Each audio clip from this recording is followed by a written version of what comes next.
Gold trusted gold buyers. మీరు తాకట్టు పెట్టిన బంగారాన్ని విడిపించి ఈ రోజు ఉన్న మార్కెట్ ధరకు కొనబడను. ఇది చరిత్ర, ఇది వాస్తవం. ఒక ఆటవికుడు శివలింగాన్ని పూజించడం నిజం, కాలి చెప్పుతో శివలింగం నిర్మాల్యం తొలగించడం నిజం, ఎంగిలి మాంసం నైవేద్యం పెట్టడం నిజం, అతను మహాభక్తుడయ్యే నిజం. ఇది జగద్గురు ఆది శంకరాచార్యుల వారు స్వహస్తాలతో రాసిన శివానంద లహరుల శ్లోకం. ఈ విషయం ఇంతవరకు ఎవరికి తెలియదు. అంటే కొందరు పండితులు తెలిసి ఉండొచ్చు, నేనైతే సామాన్య ప్రజానికానికో సినిమా జనాలకు తెలిసి ఉండకపోవచ్చు. సో ఇది తెలిసిన తర్వాత మాకు ఆథెంటిసిటీ దొరికింది. ఏంటి, ఆది శంకరాచార్యులు మొట్టమొదటి చెప్పారు కన్నప్ప గురించి. సో అంటే 7వ శతాబ్దం ముందు కన్నప్ప కథ జరిగింది. అంతవరకు ఏమనుకున్నామంటే 16వ శతంలో దూర్జటి రాశాడు కాబట్టి 10-12 శతాబ్దాల మధ్యలో జరిగిందంట. కాదు, దానికి ముందే ఇంకా లోతులకు వెళ్తే 2-3 శతాబ్దాలమే కన్నప్ప జీవించాడు ఒక ప్రాథమిక అంచనా. బట్ మా దగ్గర ఏం సాక్ష్యాధారాలు లేవు, చారిత్రక ఆధారాలు లేవు. అంటే అతని బర్త్ సర్టిఫికెట్లో అప్పుడు శిలాశాసనాలు, అప్పుడు తెలుగు భాష కూడా లేదు కన్నప్ప పుట్టిన కాలంలో. సో ఇవన్నీ తెలుసుకున్న తర్వాత అప్పుడు అతను ఎలా ఉండుంటాడు, అతని అమాయకత్వం ఎలా ఉంటుంది, ముగ్ధత్వం ఎలా ఉండుంటుంది, ఎంత మూర్ఖంగా ఆలోచించుంటాడు, మొండిగా ఎలా ఆలోచించుంటాడు. ఇప్పుడు ఆ పాత్రను అర్థం చేసుకోవడానికి మేము చదువుకున్న పుస్తకాలు, చేసిన పరిశోధన అంతా బాగా ఉపయోగపడింది. ఇంకొక విషయం ఏంటంటే ఈ కథ రాసింది విష్ణు మంచు గారు. ఈ స్టోరీ డెవలప్మెంట్లో ఉపయోగపడింది నేను, నాలాంటి వాళ్ళు. కథ రాసింది విష్ణు గారు అంటే 7 ఏళ్ళ నుంచి ఆ ట్రావెల్ ఈ కన్నప్ప కథ ఎలా ఉండాలి, కన్నప్ప సినిమా ఎలా ఉండాలి ఆయన అనుకుంటున్న ఊహకి మా లాంటి వాళ్ళందరం కలిసి దానికి కావాల్సినవన్నీ సమకూర్చాం. మీరు చెప్పినట్టుగా ఇప్పుడు 15-16వ శతాబ్దంలో కాదు, అంతకు ముందే జరిగింది. ఇప్పుడు కంక్లూజన్కి వస్తే 2-3 శతాబ్దాల్లో జరిగింది అనుకున్నప్పుడు ఆధారాలు లేవంటున్నారు. ఆ టైంలో ఇప్పుడు మీరు చెప్పినట్టుగా ఎంటైర్లీ డిఫరెంట్ నరేషన్ ఇంతకాలం మనం చూసాము, అదే నమ్ముతూ వచ్చాం. అది కాదు, అసలు ఇది మహాదేవుడే కదా పూజారి. ఇంకొకటి చెప్తున్నాను, మహాదేవ శాస్త్రం పూజారి గారు మోహన్ బాబు గారు చేశారు. ఇక్కడ కన్నప్ప సినిమాకి సంబంధించిన ఇంకో విషయం చెప్తాం. నేను తెలుగులో కన్నడ ఒక 30-40 సినిమాలు రాశాను. అది నేను కమర్షియల్ మాఫియా, నేను పోకిరి గోస్ట్ రైటర్గా చేశాను. మాఫియా సినిమా రాయాలంటే వరల్డ్లో ఉన్న మాఫియా వాళ్ళందరి గురించి నేను స్టడీ చేశాను. చైనీస్ మాఫియా ఎలా ఉంటుంది, ఇటాలియన్ మాఫియా ఎలా ఉంటుంది, జపనీస్ మాఫియా ఎలా ఉంటుంది, రష్యన్ మాఫియా ఎలా ఉంటుంది. ప్రతి సీను కూడా ఒక మాఫియా డాన్ లైఫ్లో జరిగిన ఇన్సిడెంట్స్ నుంచి నేను క్రియేట్ చేసినవి ఉన్నాయి పోకిరి సినిమాలో. అంటే అది మాఫియా కథ కానివ్వండి, పురాణం కానివ్వండి, ఏదైనా నేను అంత తెలుసుకుని వీళ్ళంత అథెంటిక్గా నేను కథ రాయడానికి, ఇన్క్లూడ్ చేయడానికి, బెటర్మెంట్ ఇవ్వడానికి ప్రయత్నిస్తాను. ఇప్పుడు కన్నప్ప కాకుండా నేను అంతకుముందు ఒక పురాణ సినిమాకి వర్క్ చేశాను. అందరికీ ఏంటంటే మనకు తెలిసినవి దశావతారాలు, ఒక 10 అవతారాలు చెప్తారు. మత్స్య, కూర్మ, వరాహ, నరసింహ, వామన, పరశురామ, రామ, బలరామ, కృష్ణ, కలికి అని 10 అవతారాలు చెబుతారు. ఈ 10 అవతారాలు నమ్ముతూ ఉంటారు. ఆ సినిమా రాసినప్పుడు క్షీరసాగర మదనం సినిమా ఓపెనింగ్ ఎపిసోడ్. దానికి నేను హిరణ్య అనే సినిమా, హిరణ్యకశిపుడు సినిమా స్క్రిప్ట్ రాసినప్పుడు 18 పురాణాలు, 18 పురాణాలు ఎన్నిసార్లు చదవడం లెక్కలేదు. అంటే ఒక్కొక్క పాత్ర అర్థం చేసుకుని, ఇప్పుడు హిరణ్యకశిపుడు సభ ఎలా ఉంటుంది, ఏ పురాణాలు ఉంటుందో తెలియదు. అందువల్ల అన్ని పురాణాల్లో దొరికి నోట్స్ పెట్టి సభ ఎలా ఉంటుంది, అతని కాస్ట్యూమ్స్ ఎలాగ ఉంటాయి, అతను ఉండే లోకం ఎలా ఉంటుంది, ఆ లోకంలో ఎలా ఉంటుంది, లైటింగ్ ఎలా ఉంటుంది, ఇలాంటివన్నీ డీటెయిల్స్ రాసిన తర్వాత ఈ క్షీరసాగర మదనం గురించి చేసేటప్పుడు మనకు తెలుసు దేవతల రాజు ఇంద్రుడు, దేవతల తరపున అతను ఒక నిలబడ్డాడు తోక వైపున, తల వైపున రాక్షసు రాజులు నిలబడాలి కదా. వాసుకి దగ్గర ఎవరా రాజు అంటే చూస్తే అతను బలి చక్రవర్తి. నేను ఒకసారి షాక్ అయ్యా. ఇక్కడ నుంచి క్షీరసాగర మదనం నుంచి మేము హిరణ్యకశిపుడు కథలోకి వస్తాం. ఇక్కడ బలి చక్రవర్తి ఎవరు అంటే చాలామంది తెలుసోలేదు, ప్రహ్లాదుడికి మనవడు. హిరణ్యకశిపుడి కొడుకు ప్రహ్లాదుడు, ప్రహ్లాదుడి కొడుకు వైరోచనుడు, అతని కొడుకు బలి చక్రవర్తి. బలి చక్రవర్తి క్షీరసాగర మదనంలో ఉంటే అతని తాత ఇప్పుడే పుట్టి నరసింహ అవతారాన్ని అర్చిస్తూ ఉంటే ఈ హిరణ్యకశిపుడు కథ జరుగుతుంది. ఏంటి లాజిక్ నాకు అర్థం కాల, ఈ తప్పేంటి అని.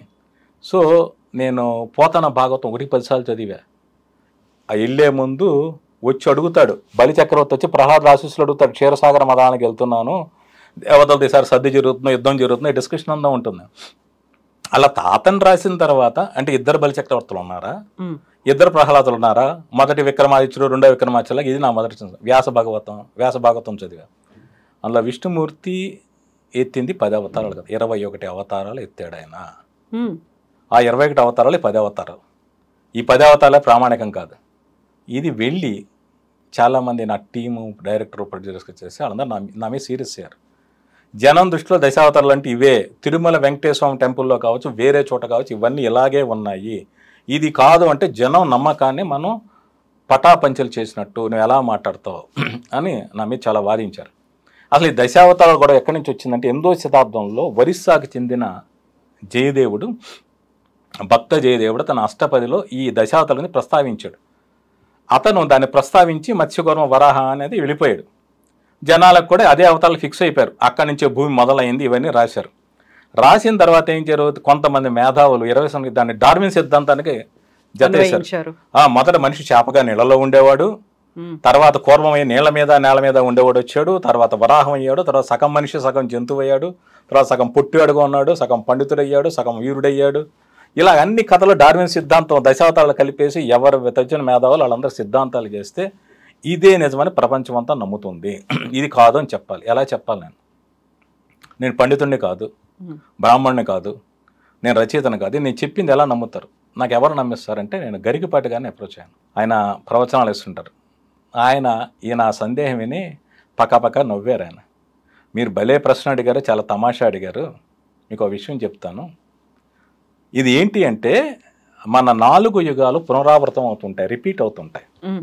మనకందరికీ తెలిసింది, మనకి సంకల్పం చెప్పేటప్పుడు చెప్తారు శ్వేత వరాహ కల్పం, వైవస్వర మన్వంతరం అని చెప్తుంటారు కదా. శ్వేత వరాహ కల్పం అంటే వరాహ అవతారం సంభవించినది. సో దానికి ముందు ఈ మత్స్యావతారం కూర్మావతారం దానికి ముందు యుగంలో వచ్చాయి. అంటే సత్యయుగం, త్రేతాయుగం, ద్వాపరయుగం, కలియుగం తర్వాత మళ్ళీ సత్యయుగం ప్రారంభం అవుతుందని. సో అప్పటి దాంట్లో జరిగింది ఇది. అందువల్ల బలిచక్రవర్తి అక్కడ ఉన్నాడు, ఇక్కడ ప్రహ్లాదుడి మనవడు అనే సందేహం వద్దు. ఇది జరిగింది. మొదటి అవతారం వరాహ అవతారమే. ఇది గరికపాటి వారు నాకు చెప్పింది. సో ఇది చెప్పాం, ఇంకా సినిమా రాలేదు. ఇక్కడ నేను చెప్పదలుచుకుంది ఏంటి అంటే, మనకి ఒకటి జనం బలంగా నమ్మింది కాదని చెప్పితే జనం నమ్మరు. నాకు అజ్ఞానం అనుకుంటారు, పిచ్చి అనుకుంటారు, లేక నేను వాళ్ళ నమ్మకాన్ని పటాపంచలు చేస్తుంటారు. కానీ జరిగింది ఇది. సో ఇలాగ మనకు తెలియని విషయాలు ఒకటి మనం గుడ్డిగా నమ్మడం కాదు, మనం తెలుసుకుని ఏదైనా ఉంటే ఇది జరిగిందా అని పండితులను అడిగి నిర్ధారించుకు మనం చెప్పాల్సిన అవసరం ఉంది. అదే జరుగుతుంది. అది కన్నప్ప కావచ్చు, ఇంకో సినిమా కావచ్చు, ఏదైనా సరే. సో అప్పటిదాకా ఒకటే నమ్ముతూ వచ్చాము, అది కాదు అనుకున్నప్పుడు మీరే చరిత్రని వక్రీకరిస్తున్నారు అనేటువంటి ఒక వాదన కూడా వస్తుంది. అలా ఎలా జరుగుతుంది, ఎలా చేస్తారు అనే మాట ఉంటుంది. అంటే ఇక్కడ తిక్కన మహాభారతమే కాదండి, ఆయన నిర్వచనోత్తర రామాయణం కూడా రాశారు. ఆయన నిర్వచనోత్తరం అంటే వచనం ఉండదు, మధ్యలో పద్యం మధ్యలో ఇట్లు వశిష్ఠుడు సూతకుడు ఇట్లా అని ఎలా ఉంటాయి కదా, అలాంటివి ఏమి ఉండవు. అందులో సీతాదేవి రాముడిని అడుగుతుంది వనవాసం మీద, నన్ను తీసుకెళ్ళి వనవాసానికి కానీ, ఆడదానివి నువ్వు ఎలా వస్తావు ఇక్కడే ఉండి అంటాడు. అంటే ఇన్ని త్రేతాయుగాలు నడిచాయి, ఇన్నిసార్లు కైక వరం పొందింది, వరం పొందిన ప్రతిసారి రాముడు వనవాసంలో సీత కూడా వెళ్ళింది. ఇన్నాళ్ళు జరిగిన దాన్ని నువ్వు ఇప్పుడు ఎలా కాదంటావు అని సీతాదేవి అడుగుతుంది. నేను మీకు ఇందా చెప్పే కదా యుగాల పునరావృతం అయిందానికి, దానికి ఆ నిర్వచనోత్తర రామాయణంలో ఒక పద్యంలో సమాధానం దొరికింది. సో ఇప్పుడు వక్రీకరణలు కాదు, ఇదే నిజమైనటువంటి చరిత్ర. నిజమైనది కూడా అనడం లేదు. కన్నప్ప సినిమా కూడా నిజమైన కథనే కాదు, ఇది వరకు జరిగిన చరిత్ర. ఇప్పుడు కన్నప్ప గురించి మనకు తెలిసిందంటే ఒక ఆటవికుడు, వేటగాడు. అంతే. అతను ఒక శివలింగాన్ని చూశాడు, అతను తనకు తెలిసిన మాంసం నైవేద్యం పెట్టాడు, తర్వాత శివలింగం కళ్ళమడి నెత్తురు వస్తే తన కళ్ళు ఇచ్చాడు. ఇది అందరికీ తెలిసిన కథ. దాని ముందు అతని జీవితం ఏంటి, వేటగాడికి అతని జీవితం ఏంటి, ఒక గుడి నాయకుడికి అతని జీవితం ఏంటి, అతని తల్లిదండ్రులు ఎవరు, అతని భార్య ఎవరు, ఇదంతా ఎవరి ఊహ వాళ్ళది. అది దోర్జటి రాసినా కూడా ఆయన ఊహే. దోర్జటి కన్నప్పతో పాటు సమకాలికుడు కాదు. ఆయన కన్నప్ప జీవితాన్ని కళ్ళారా చూడలేదు. వాళ్ళు వీళ్ళకి చెప్పగా వింది తన ఊహకు తగ్గట్టు తను రాశారు ఆయన. అలాగే దర్శక రచయితలు కూడా వాళ్ళ ఊహలకు తగ్గట్టుగా సినిమాలు రాశారు, తీశారు. అలా కన్నప్ప కథలో కూడా దర్శక రచయితల ఊహల మేరకే అతని ముందు జీవితం ఎలా ఉంటున్నదో ఫిక్షన్ కాదనేది లేదు. కానీ ఆ ఫిక్షన్ వీలైనంత మటు నిజం అనిపించేలాగా చారిత్రక వాస్తవాలు దగ్గరగా ఉండేలా మేము జాగ్రత్త పడ్డాం.